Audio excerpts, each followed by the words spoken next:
The Necklace by Go de Maupassant. She was one of those pretty and charming girls who are sometimes, as if by a mistake of destiny, born in a family of Clarks.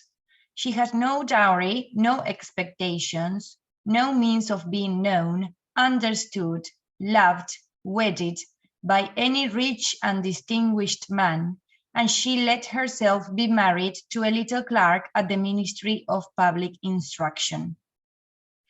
She dressed plainly because she could not dress well, but she was as unhappy as though she had really fallen from her proper station.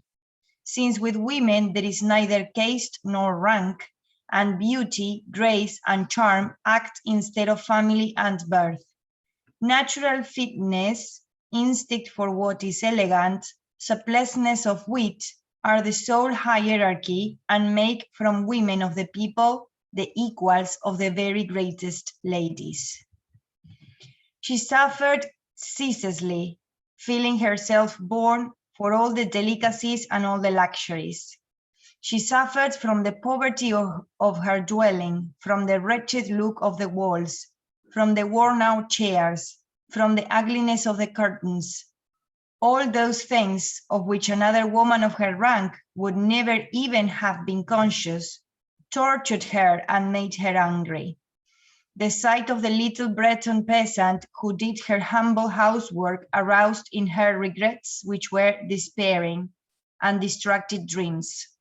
She thought of the silent antechambers hung with oriental tapestry, lit by tall bronze candelabra, land of the two great footmen in knee breeches who sleep in the big armchairs, made drowsy by the heavy warmth of the hot air stove.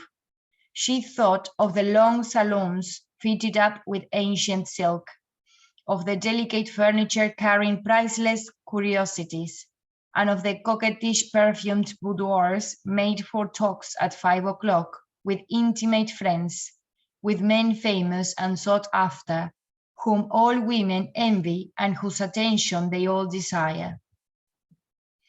When she sat down to dinner, before the round table covered with a tablecloth 3 days old, opposite her husband, who uncovered the soup tureen and declared with an enchanted air, "Oh, the good pot-au-feu! I don't know anything better than that." She thought of dainty dinners, of shining silverware, of tapestry which peopled the walls with ancient personages, and with strange birds flying in the midst of a fairy forest. And she thought of delicious dishes served on marvelous plates, and of the whispered gallantries which you listen to with a sphinx-like smile, while you are eating the pink flesh of a trout or the wings of a quail. She had no dresses, no jewels, nothing. And she loved nothing but that. She felt made for that. She would so have liked to please, to be envied, to be charming, to be thought after. She had a friend, a former schoolmate at the convent, who was rich, and whom she did not like to go and see any more. She suffered so much when she came back. But one evening, her husband returned home with a triumphant air and holding a large envelope in his hand. "There," he said, "here is something for you." She tore the paper sharply and drew out a printed card which bore these words: "The Ministry of Public Instruction and Mrs. Georges Ramponneau request the honor of Mr. and Mrs. Loisel's company at the Palace of the Ministry on Monday evening, January the 18th. Instead of being delighted, as her husband hoped, she threw the invitation on the table with disdain, murmuring, "What do you want me to do with that?" "But, my dear, I thought you would be glad. You never go out, and this is such a fine opportunity. I had awful trouble to get it. Everyone wants to go. It is very select, and they are not giving many invitations to clerks. The whole official world will be there." She looked at him with an irritated eye, and she said impatiently, "And what do you want me to put on my back?" He had not thought of that. He stammered, "Why, the dress you go to the theatre in. It looks very well to me." He stopped, distracted, seeing that his wife was crying. 2 great tears descended slowly from the corners of her eyes towards the corners of her mouth. He stuttered, "What's the matter? What's the matter?" But by a violent effort, she had conquered her grief, and she replied with a calm voice while she wiped her wet cheeks, "Nothing, only I have no dress, and therefore I can't go to this ball. Give your card to some colleague whose wife is better equipped than I." He was in despair. He resumed, "Come, let us see, Mathilde. How much would it cost a suitable dress which you could use on other occasions, something very simple?" She reflected several seconds, making her calculations and wondering also what sum she could ask without drawing on herself an immediate refusal and a frightened exclamation from the economical clerk. Finally, she replied hesitatingly, "I don't know exactly, but I think I could manage it with 400 francs. He had grown a little pale because he was laying aside just that amount to buy a gun and treat himself to a little shooting next summer on the plain Nanterre, with several friends who went to shoot larks down there on a Sunday. But he said, "All right, I will give you the 400 francs and try to have a pretty dress." The day of the ball drew near, and Mrs. Loisel seemed sad, uneasy, anxious. Her dress was ready, however. Her husband said to her one evening, "What is the matter? Come, you've been so queer these last 3 days." And she answered, "It annoys me not to have a single jewel, not a single stone, nothing to put on. I shall look like distress. I should almost rather not go at all." He resumed, "You might wear natural flowers. It's very stylish at this time of the year. For 10 francs, you can get 2 or 3 magnificent roses." She was not convinced.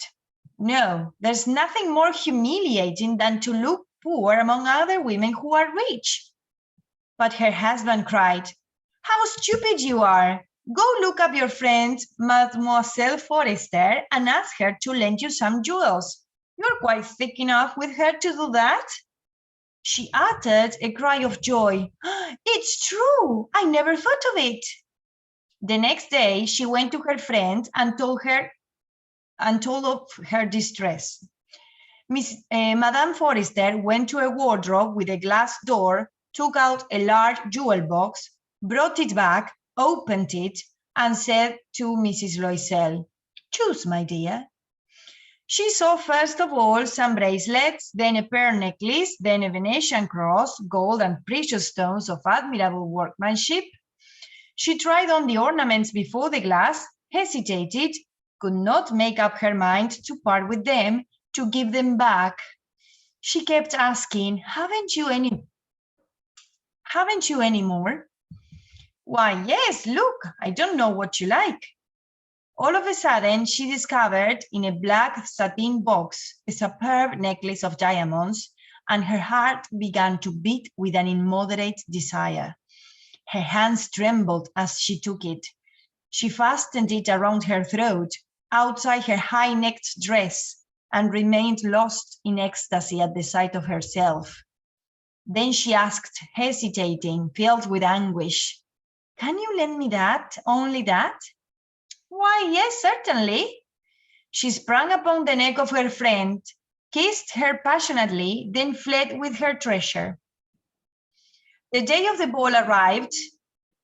Madame Loisel made a great success. She was prettier than them all, elegant, gracious, smiling, and crazy with joy.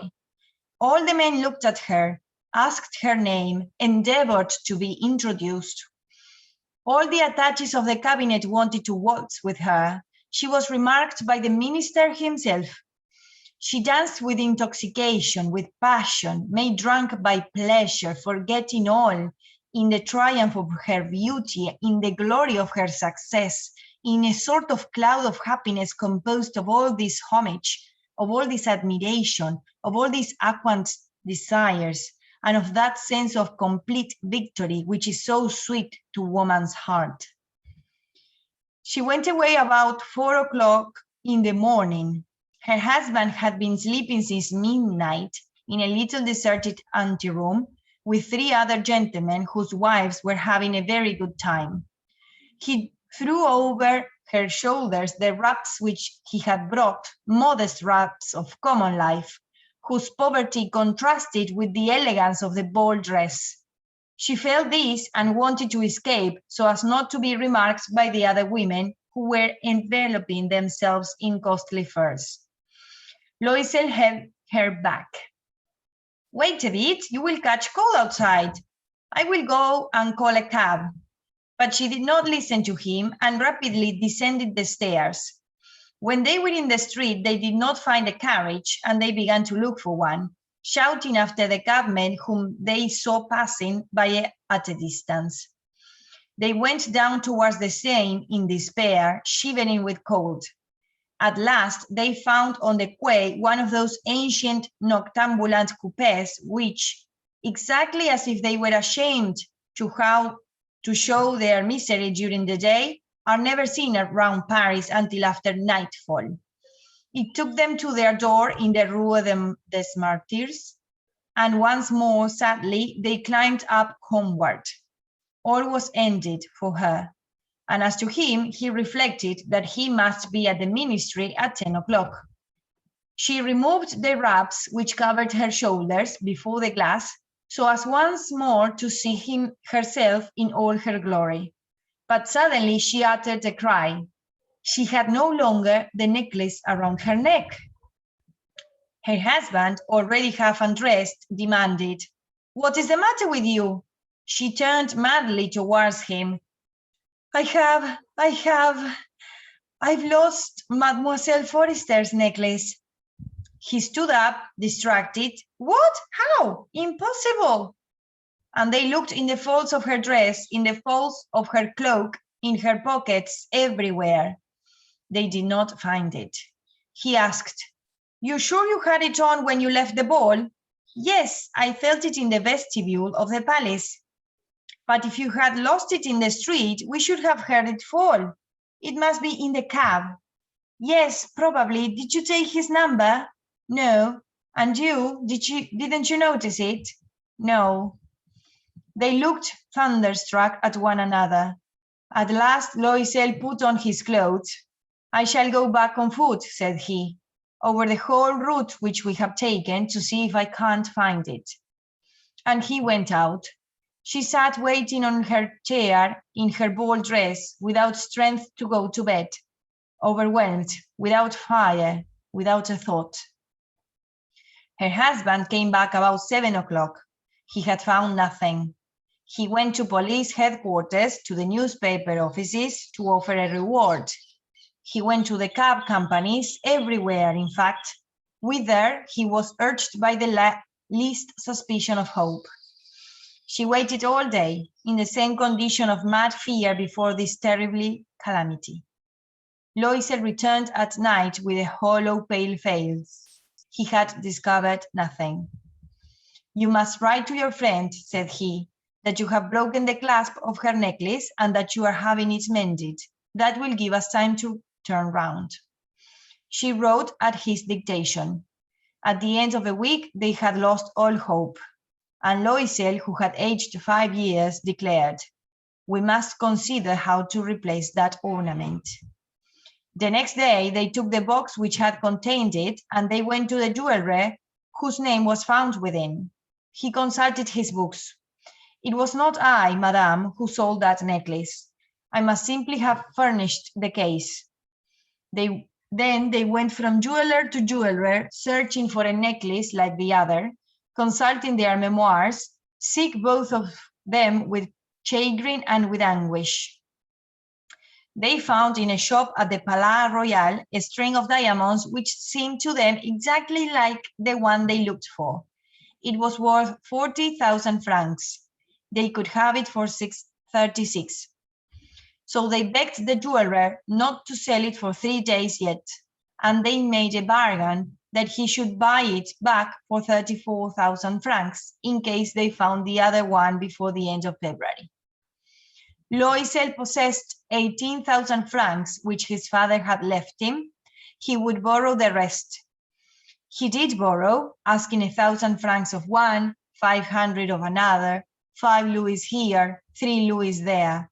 He gave notes, took up ruinous obligations, dealt with usurers and all the race of lenders. He compromised all the rest of his life, risked his signature without even knowing if he could meet it, and frightened by the pains yet to come, by the black misery which was about to fall upon him, by the prospect of all the physical privations and of all the moral tortures which he was to suffer, he went to get the new necklace, putting down upon the merchant's counter 36,000 francs. When Mrs. Loisel took back the necklace, Mademoiselle Forrester said to her with a chilly manner, "You should have returned it sooner. I might have needed it." She did not open the case as her friend had so much feared. If she had detected the substitution, what would she have thought? What would she have said? Would she not have taken Mademoiselle Loisel for a thief? Mrs. Loisel now knew the horrible existence of the needy. She took her part, moreover, on all of a sudden with heroism. That dreadful debt must be paid. She would pay it.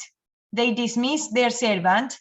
They changed their lodgings. They rented a garret under the roof. She came to know what heavy housework meant and the odious cares of the kitchen. She washed the dishes, using her rosy nails on the greasy pots and pans. She washed the dirty linen and shirts and the dishcloths, which she dried upon a line. She carried the slops down to the street every morning and carried up the water, stopping for breath at every landing. And, dressed like a woman of the people, she went to the fruiterer, the grocer, the butcher, her basket on her arm, bargaining, insulting, defending her miserable money so by so. Each month they had to meet some notes, renew others, obtain more time. Her husband worked in the evening making a fair copy of some tradesman's accounts, and late at night he often copied manuscripts for 5 sous a page. And this life lasted 10 years. At the end of 10 years, they had paid everything, with the rates of usury and the accumulations of the compound interest. Mrs. Loisel looked old now. She had become the woman of impoverished households, strong and hard and rough. With rosy hair, skirts askew, and red hands, she talked loud while washing the floor with great swishes of water. But sometimes, when her husband was at the office, she sat down near the window and she thought of that gay evening of long ago, of that ball where she had been so beautiful and so fetid. What would have happened if she had not lost that necklace? Who knows? Who knows? How life is strange and changeful. How little a thing is needed for us to be lost or to be saved. But one Sunday, having gone to take a walk in the Champs-Élysées to refresh herself from the labors of the week, she suddenly perceived a woman who was leading a child. It was Mademoiselle Forrester, still young, still beautiful, still charming. Mademoiselle Loisel felt moved. Was she going to speak to her? Yes, certainly. And now that she had paid, she was going to tell her all about it. Why not? She went up. Good day, Jean. The other, astonished to be familiarly addressed by this plain good wife, did not recognize her at all and stammered, "But madame, I do not know. You must have mistaken. No, I am Mathilde Loisel." Her friend uttered a cry. "Oh, my poor Mathilde, how you are changed!" "Yes, I have had days hard enough since I have seen you, days wretched enough, and that because of you." "Of me? How so?" "Do you remember that diamond necklace which you lent me to wear at the ministerial ball?" "Yes, well?" "Well, I lost it." "What do you mean? You brought it back." "I brought you back another just like it. and for this we have been 10 years paying. You can understand that it was not easy for us who had nothing. At last it is ended, and I am very glad. Mademoiselle Forrester had stopped. You say that you bought a necklace of diamonds to replace mine? Yes, you never noticed it then. They were very like. And she smiled with a joy which was proud and naive at once. Madame Forrester, strongly moved, took her two hands.